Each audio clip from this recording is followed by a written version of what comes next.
Welcome to another episode of Muslims and Mental Health.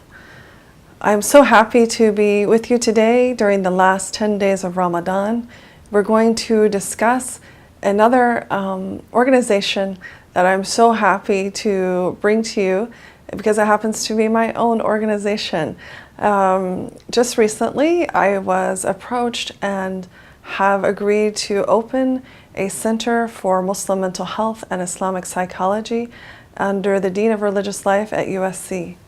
This organization will open in August of this year, and I wanted to share it with you so that you can also be a part of it as it seeks to be an organization for the whole community. The mission in this organization is to create a sustainable center model that will serve the underserved and the underrepresented of our community, particularly our religious Muslim community.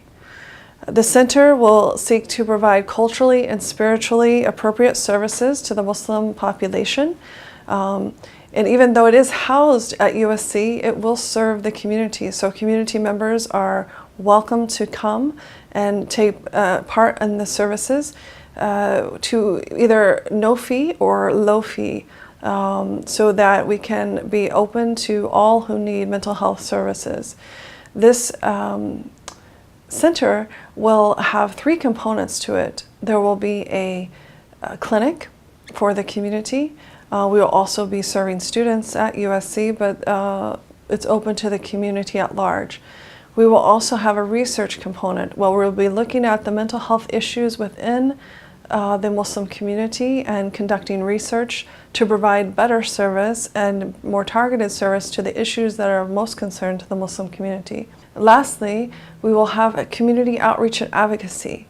This will allow us to go out within the community and teach people about mental health issues, how they themselves can partake in different mental health avenues.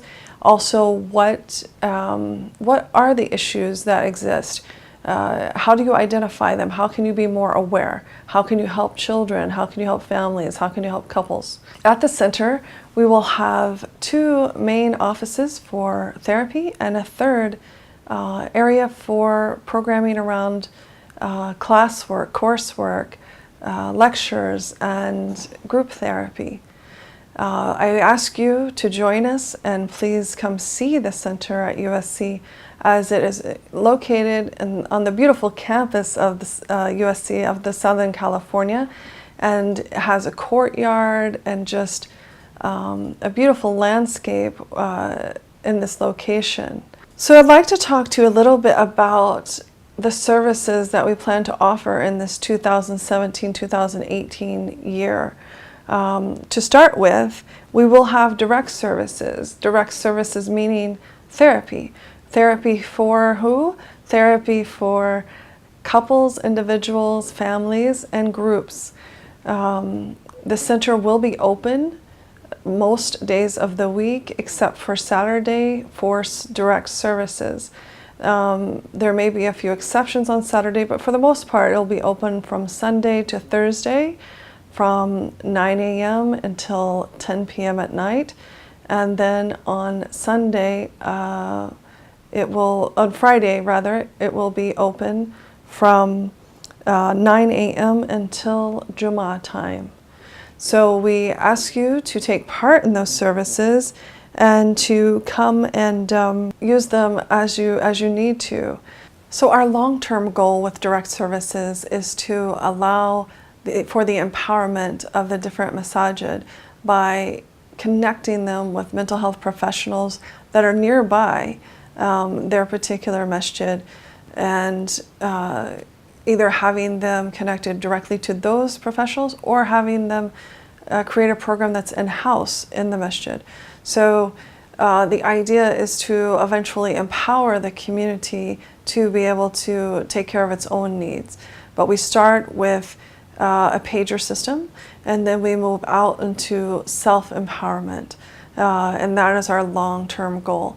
But the direct services that we'll be offering at the clinic will be open to the whole community. So please, if you know someone that needs services at a low fee or no fee, please send them our direction. We're happy to help them with their mental health issues. In addition, we will be having community outreach and advocacy.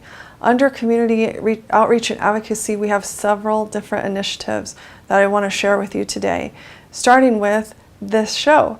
As you know, we've had MMH going for about the past 3 years, and it will fall under the umbrella of the Center for Muslim Mental Health and Islamic Psychology moving forward.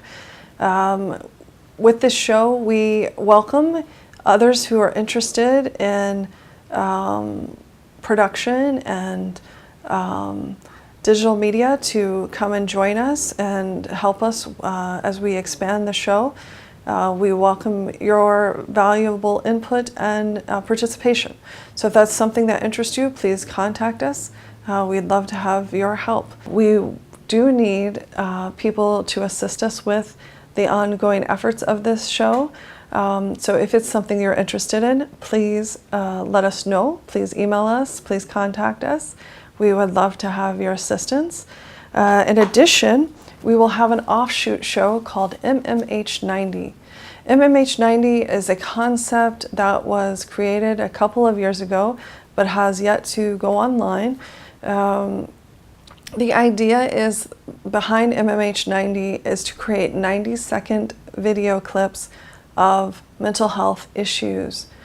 This way, if you're walking to your car, if you have a little break, you can get a little tip on a mental health issue in 90 seconds. You can watch these every day if you'd like, get your little dose of mental health every day. And for this program, we are looking for people interested in editing and creating videos that will market to many different types of people. If that's something that interests you and you have experience with digital media, please contact us. We would love to have your help. The intention with this MMH90 is to seek to reduce stigma toward mental health therapies and for people seeking help when they need it. A lot of the issues that arise around getting help are people feeling that it's okay to do so. So to the best way we can, we want to create an environment where people feel comfortable in seeking help. And we think that by reaching people where they are, and for a lot of people these days that's on social media, we may be able to reduce stigma and help toward getting people the help that they need. So another type of media will be MMH Magazine. It will fall under the area of community outreach and advocacy. It will be a popular digital magazine that will be located on issue.com. It will be free to the public, and it will contain articles in every issue for men, women, children, couples, families, and seniors. The contributors to this magazine are mental health professionals, chaplains, imams, shayukh, and other involved professionals in and around mental health. So I think that you will really enjoy this magazine. It's written for the average reader. It's a non-academic magazine.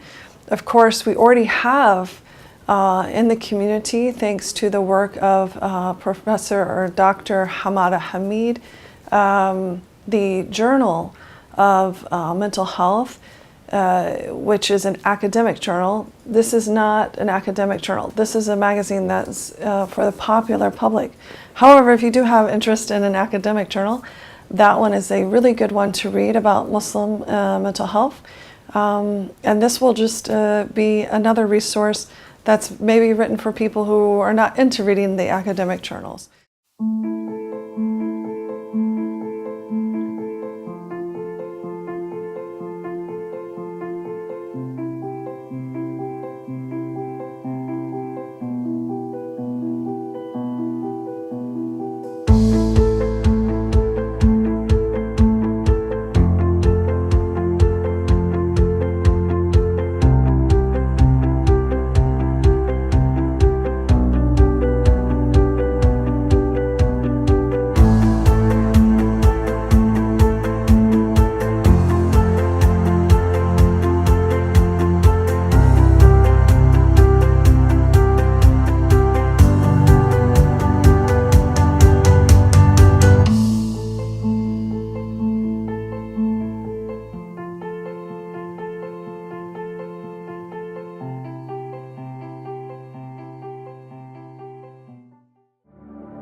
Another initiative that we would like to bring your attention to is one that I started last year, a piece of research around reducing the effects of Islamophobia on our children.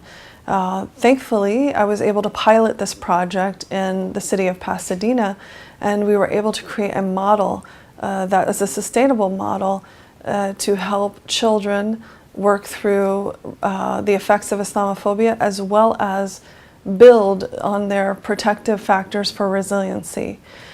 This model we would like to disseminate across the country.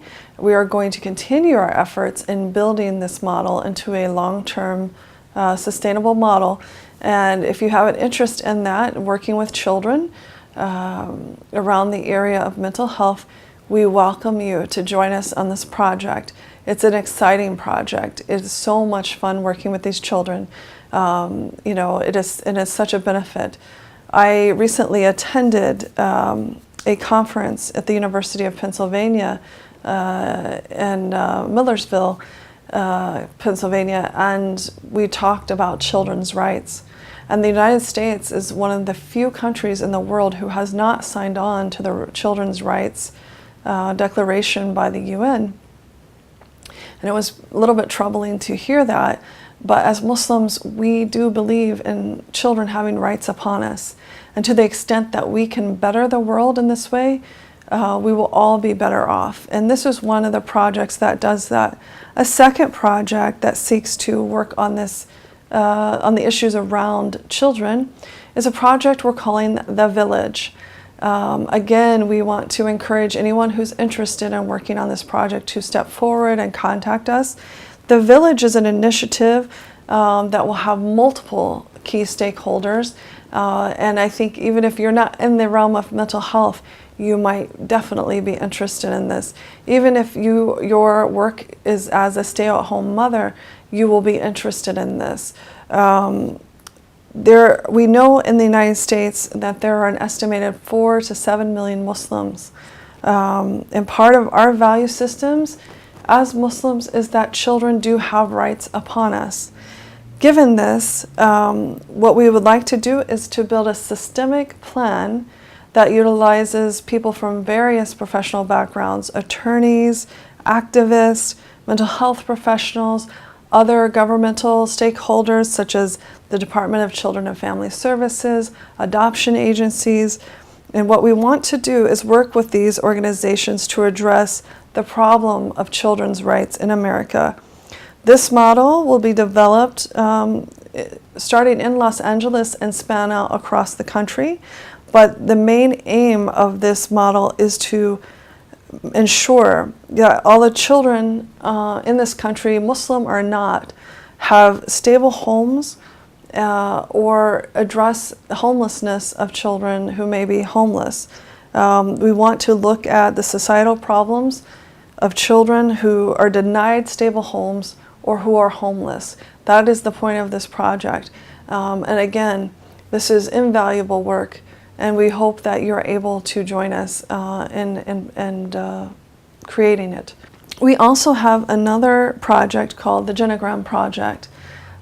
This project is something I started in my research with my dissertation, starting in Michigan with the communities there that were so generous in allowing me the time to conduct the research, and this will continue in other cities around the country. The Genogram Project allows us to teach our communities about the importance of family systems and how we can reduce stigma toward psychotherapy in our communities through psychoeducation of family systems theory and by conducting our own genograms. Genograms allow us to see intergenerational family patterns that may be causing us issues around relationships, issues of mental health, mental illness, and other genetic issues that may create issues for us. In addition, we are going to be building a database of mental health professionals so that you can access it anytime in Southern California. This has been done in other areas. So, for example, in the South Bay in California, up near San Francisco, they have created a collaborative of mental health professionals. And in much the same way, we want to create a database like that here in Southern California. There are other organizations that have attempted to collect information, like the American Muslim Health Professionals, but we don't find that any one organization has all of this information collected. So as we can regionally work to at least identify regionally who is working in this area of mental health, eventually maybe we can strive toward a national database that is able to collect all of these regional groups. But until that happens, we will be creating a database here in Southern California. In addition, there is another initiative that we will be doing under community outreach and advocacy, and that is called the Nefs Healer Blueprint. This project is very dear to me as somebody who has gone through several years of education around mental health. One starts to ask the question of where is the Muslim voice in mental health? And what we've found is that there is plenty actually out there written about mental health that comes from our own tradition. However, we don't all have access to it because most of these resources are in Arabic. And even given that they're in Arabic, they're not the first resources that our shayukh or scholars tend to go to translate. And given that reality, what I have found in my own education is that Freud is often seen as the father of psychology. But when you look at some of Freud's ideas, you can see that Imam al-Ghazali had these ideas before Freud. You can see that we have other texts that are 1,000 years old, or maybe even more than 1,000 years old, that just haven't been translated. We don't have access to them. So people are not aware that the Muslim community in the Islamic tradition, we had these ideas, or even perhaps better ideas that are more congruent with our faith tradition, but people just don't have access to them. And in our modern times, it's really important for us to be able to get access to these resources, because we need the most salient ideas that will help us serve our community in the best culturally competent way, that does not ask people to compromise their values or negate their values. And if we have these texts available, we should be able to utilize them. So with that in mind, we have created an initiative called the Nefs Healer Blueprint. The Nefs Healer Blueprint seeks to take these resources and take experts from the fields of Arabic and Islamic studies and religious studies to help translate these texts into accessible, usable resources to create our own Islamic psychology. The idea of Islamic psychology has been taken root in this society thanks to the good works of a few people, namely Sister Carrie, has created a nice online group of people, has published a couple of books to start percolating the idea of Islamic psychology. We want to build on this idea. We want to make sure that this idea continues to grow. And we will be doing this by allowing people to have access to it. I mean, this is really the only way to help move this along. So hopefully, this is a stretch goal, would be that once we start getting some things translated, we would like to create a conference on Islamic psychology. Other stretch goals include a conference on mental health, a model to share with other universities on how they too could have centers of Muslim mental health and Islamic psychology to serve their Muslim population much better. And we also will demonstrate over time how we as a center are an added value to the Los Angeles community and to the USC community and the community at large. So with that, I ask that you please consider all these different initiatives that we're going to have going in 2017 and 18, and see if any of them fits you, and that if you would like to join, we are looking for charity in the ways of people's time is really valuable. We are looking for donations to help us with this first year of operations. We are looking for people's ideas and for other initiatives that you feel are not included in the current plan that maybe you think we should be considering. And we're interested in your participation, sharing with others that we exist so that they may get the help that they need. If you are interested in helping out in any way, you will see our contact information below, but also if you are somebody who's blessed enough to help us out with a donation, you can send them to the address below,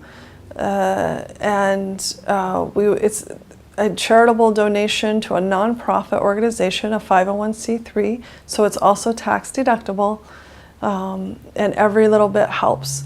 So we ask you in these last 10 days of Ramadan to consider very strongly donating to this very important cause as we seek to help our community reach mental health and to address its mental illness. I ask you humbly to consider helping us in any way that you can. So as we approach these last 10 days of Ramadan, I just want to ask you to pardon me for any mistakes that I have made. I ask that Allah pardons you. I ask that Allah gives blessings abundantly to our community, and I pray that the end of your Ramadan ends in a true blessing. May Allah forgive us for all of our sins, and may you all have a great end to your Ramadan. Assalamu alaikum wa rahmatullahi wa barakatuhu. This concludes another episode of Muslims and Mental Health. We will be on break the month of July and will return with all new episodes in August.